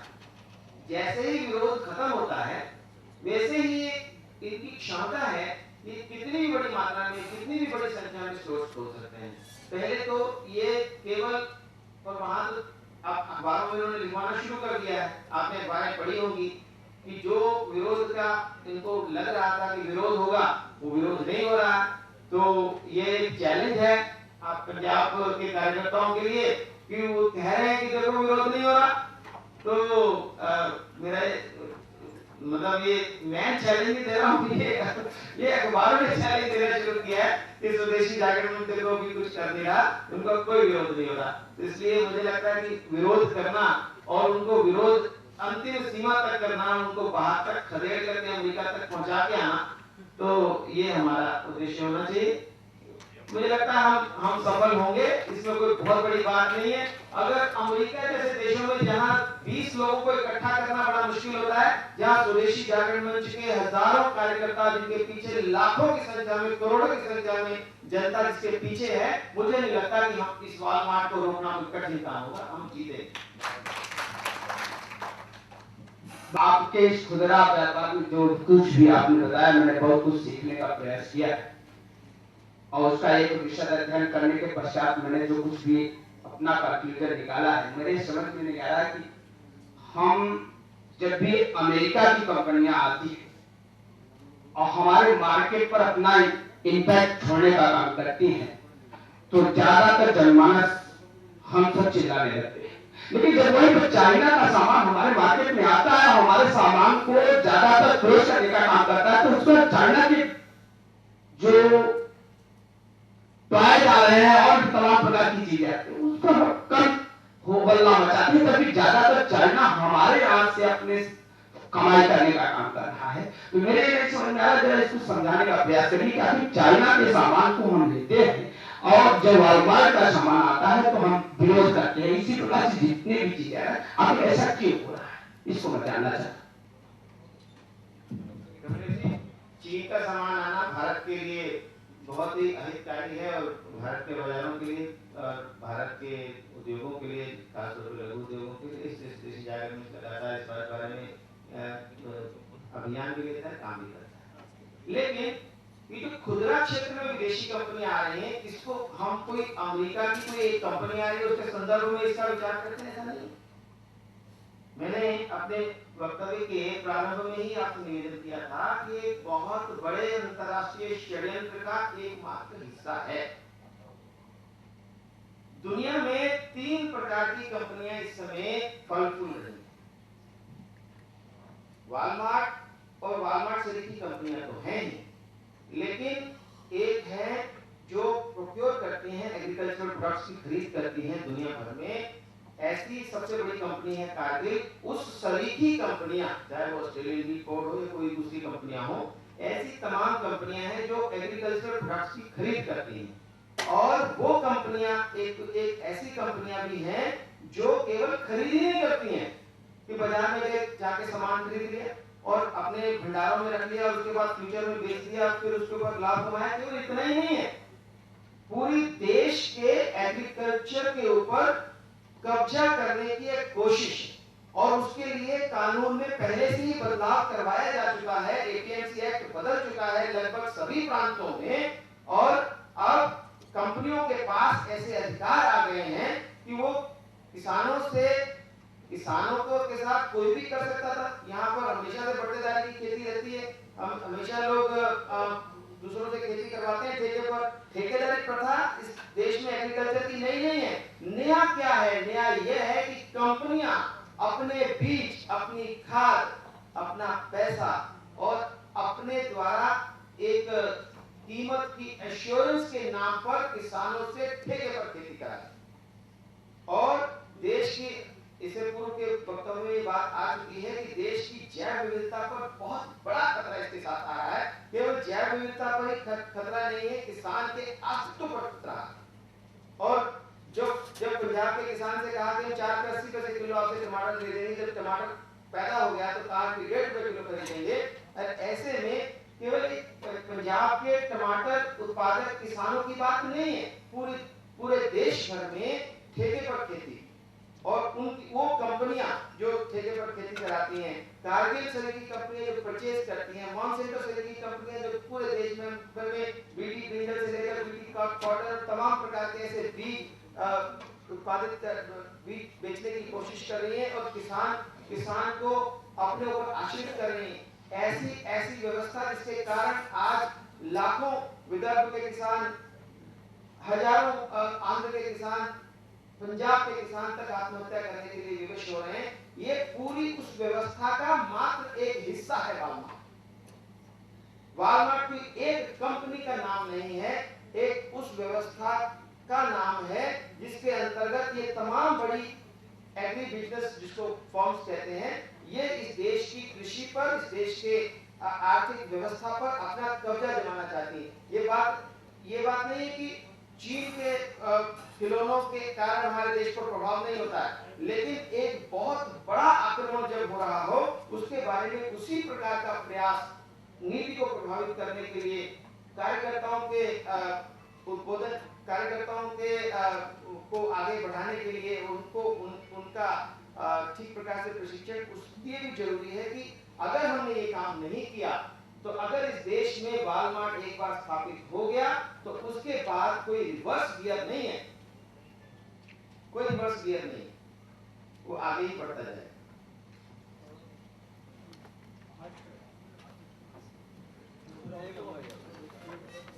अश्विनी जी, विदेशी कंपनियों की तो हम बहुत हैं। हमारे देश में पश्चिमी उत्तर प्रदेश में, महाराष्ट्र में, कर्नाटक में गन्ने के किसान और गन्ने के क्षेत्र में अभी तक कोई एमएनसी कंपनी इस देश में नहीं। और अपने देश का बजाज शुगर मिल की बहुत सारी मिलें हैं, वो बहुराष्ट्रीय कंपनियों की नीलामी में करके चीनी सेक्टर में दुनिया में एमएनसी बन गई। उसने 2 साल तक वो गन्ना किसान का पेमेंट नहीं करता। और जैसे भी आम आदमी प्रभावित होता है, छोटे छोटे व्यापारी इसमें फेरी लगाने वाले खुदरा व्यापार में प्रभावित हो रहे हैं।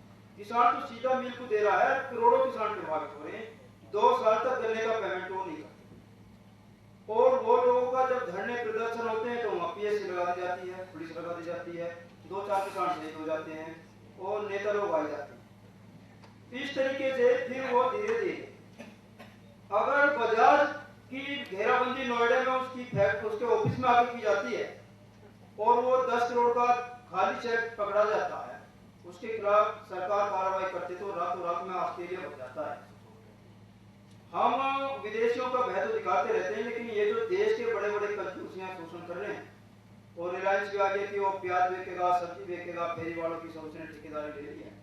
तो हमें ये जो अपने देश के जो एमएनसी बनने और ये जो करोड़ों लोगों का शोषण कर रहे हैं, इनके खिलाफ भी कुछ आवाज उठानी चाहिए या नहीं उठानी चाहिए। ये जो स्वदेशी लोग ही विदेशी की भाषा में खाल उठकर और यहाँ करोड़ों लोगों का शोषण कर रहे हैं, इनका प्रत्यक्ष प्रमाण। दूसरी बात मेरी ये थी, जो सर्वे करवाया है अपने मोन्टेक सिंह आलवाड़े की पत्नी, तो ठीक है आरटीआई के तहत जो जितने भी किसान होंगे और वो मंडी वाले होंगे उसकी हमें सूची तो मिल ही सकती है, क्योंकि वो योजना आयोग में रिपोर्ट गई होगी। और उन किसानों की सूची निकलवा के आप उनसे आप पूछ सकते हैं, अगर उन्होंने फर्जी नाम दिए तो उनके हम एफिडेविट वगैरह लगवा सकते हैं। ऐसा हमारे मित्र जो है बहुत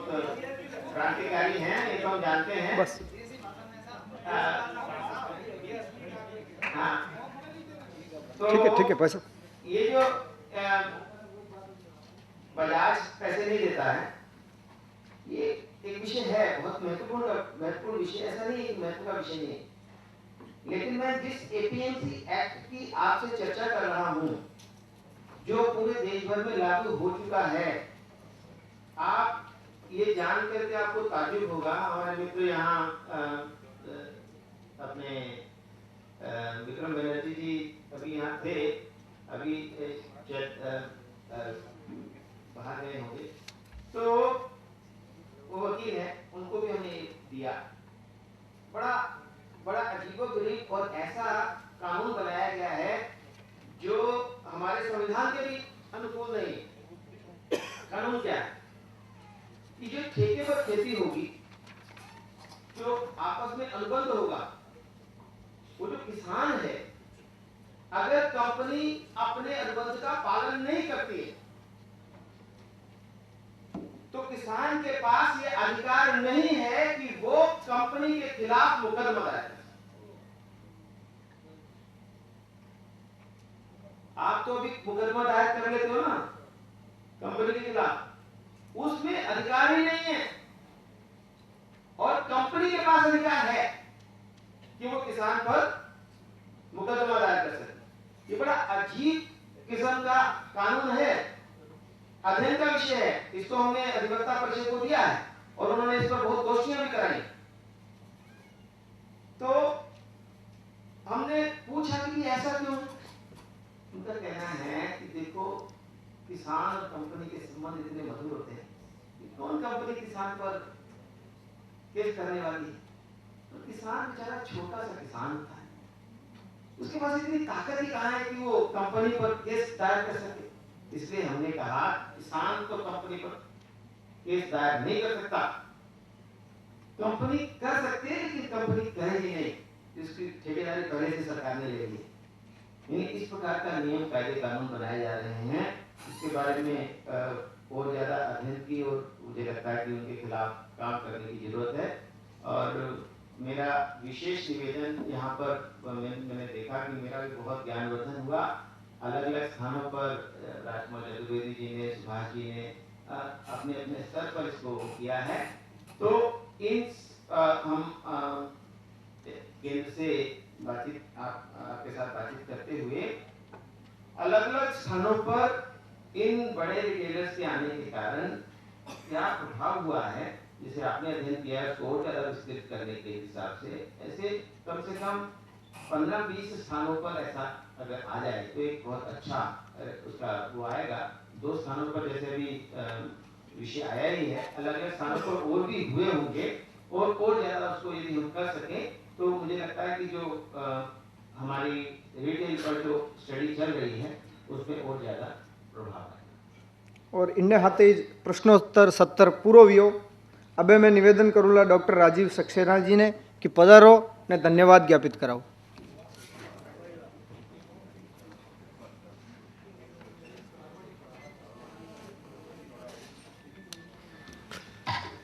इस स्वदेशी चिंतन शिविर में स्वदेशी भाषा का आपने प्रयोग देखा, मैं उनको धन्यवाद देता हूं, हमारे संचालक जी को। इस सत्र के उद्बोधनकर्ता माननीय अश्विनी जी महाजन दिल्ली यूनिवर्सिटी में आप अर्थशास्त्र विषय में प्राध्यापक हैं। वास्तव में जिस विषय के वो हैं उस विषय के संग न्याय करते हुए काफ़ी डिटेल में और काफ़ी आंकड़ों के संग इस विषय को आपके बीच में रखा है। हम सभी लोग स्वदेशी के कार्यकर्ता हैं और इस चिंतित हैं कि किस तरह से हमारी अर्थव्यवस्था को इस विदेशी चंगुल से, जो उनका योजनाबद्ध पूर्वक षड्यंत्र है, उससे कैसे हम अपने भारत की रक्षा कर सकें। क्योंकि भारत ने कभी भी इस तरह के षड्यंत्र यहाँ की मिट्टी के अंग नहीं हैं। क्योंकि यहाँ जो पश्चिम और पूर्व का भेद है, जो हम पूर्व में रहते हैं और पश्चिम का जो भेद है, हम त्याग को अपना के खुश होते हैं, किसी भूखे को खाना खिला के खुश होते हैं, वो भोग करके खुश होते हैं। हम कहते हैं कि जियो और जीने दो, और वहाँ कहते हैं सर्वाइवल ऑफ द फिटेस्ट की थ्योरी है। हम कहते हैं अतिथि देवो भव, अतिथि का सम्मान करते हैं। उनके यहाँ कोई अतिथि होता है तो उसको भी अपना ही पे करना पड़ता है, उनके कोई कॉन्सेप्ट नहीं है। जहाँ इस तरह की विचारधाराओं का संघर्ष है, पूर्व और पश्चिम का जो भेद है, उस भेद के कारण ही ये शोषण की उपस्थिति है। और इस विश्व के बाजार पर अगर सेनाओं से राज नहीं करना है तो आर्थिक रूप से राज करने के लिए ही WTO, वर्ल्ड ट्रेड ऑर्गेनाइजेशन का गठन हुआ था। आर्थिक शक्ति जिसके पास होगी इस 21वीं शती में, वही पूरे विश्व पे राज करेगा। और उस सपनों को लेके अमेरिका और G5 कंट्रीज़ ने जिस तरह से WTO को बनाया था, वो मोटी मोटी नीतियाँ उस समय समझ में नहीं आई थी। तत्कालीन वित्त मंत्री हमारे माननीय प्रधानमंत्री थे मनमोहन सिंह जी ने सबसे लपक कर उस पर 92 में ही शुरुआती दिनों में ही साइन किए थे, ये हम सबको मालूम है। संसद, देश के जनमानस में इस पर बहस हो, वो तो जनमानस की छोड़िए, संसद में भी इस पर बहस नहीं हुई थी। ऐसे प्रकरण में WTO हमारे ऊपर लादा हुआ है। हम उसकी शर्तों से, सरकार तो निश्चित रूप से बंधी हुई है क्योंकि सरकार ने वो अकॉर्ड किया है, लेकिन ये जनता नहीं बंधी हुई है। और उस जनता के रूप में हम कार्यकर्ता अगर वास्तव में खड़े होकर और इसको समझ के इन षड्यंत्रों को तैयार हैं, तो मैं नहीं समझता कि कोई भी वॉलमार्ट, कोई भी WTO के अकॉर्ड इस देश का कुछ बिगाड़ पाएगी, क्योंकि हमारी संस्कृति की जड़ें बहुत गहरी हैं। गुलामी के इतने कालखंड के बाद भी हम अपनी संस्कृति को अक्षुण्ण रख पाए हैं, उस तरह ही संघर्ष करके, लेकिन अपनी जड़ों को हमें सींचना पड़ेगा। जो हमारी स्वदेशी की जड़ें हैं, हमारी संस्कृति की जड़ें हैं, उनको सूखने नहीं देना है, उनको सींचते रहना है। और सींचेंगे तो निश्चित रूप से मेरे को कोई भय नहीं है कि ये वॉलमार्ट भी अपनी मुंह की खा के जाएगा। जिस तरह से WTO उन्होंने बनाया था अपने फायदे के लिए, और आज जो हमें डरने की जरूरत नहीं है। समिट होते हैं, दोहा समिट से यही लोग भागते हैं, यही लोग कूच करते हैं, हम नहीं करते। विकासशील देश, हम कहते हैं आओ डिबेट करो, हम लोग तो एक हो गए विकासशील देश। ये लोग सम्मेलन छोड़ के भाग जाते हैं और दोबारा सम्मेलन करने की अभी स्थिति नहीं बना पा रहे हैं, क्योंकि उन्हें मालूम है जिस षड्यंत्र करके वो उनके ऊपर ही भारी पड़ रहे हैं ये WTO के षड्यंत्र, और भारी पड़ेंगे ही। तो इसलिए ये सब आशा के साथ हमें अपने को तैयार करना पड़ेगा इन षड्यंत्रों से निपटने के लिए। और भविष्य निश्चित रूप से उज्जवल हमारा है, क्योंकि हम सांस्कृतिक रूप से और आर्थिक धार्मिक रूप से और बौद्धिक रूप से इन सब चीज़ों को समझने में सक्षम है। और आगे आने वाले समय में लड़ाई करते हुए जो ये षड्यंत्र करके हमारे पे राज करना चाहते हैं, इससे हम उल्टा करके दिखाएंगे, ऐसा मेरा विश्वास है। धन्यवाद। जय भारत, वंदे मातरम। आदरणीय डॉक्टर राजीव सक्सेना जी का धन्यवाद। और इसी के साथ में ये सत्र पूर्ण हुआ। कल सुबह इसी हॉल में रात्रि को कवि सम्मेलन है, अभी 7 बजे। तो पुनः एक बार जलपान करके पुनः इसी स्थान पर एकत्र होवे। लोगों को यहीं उपस्थित रहना है, सभी लोगों को यहीं उपस्थित होना है।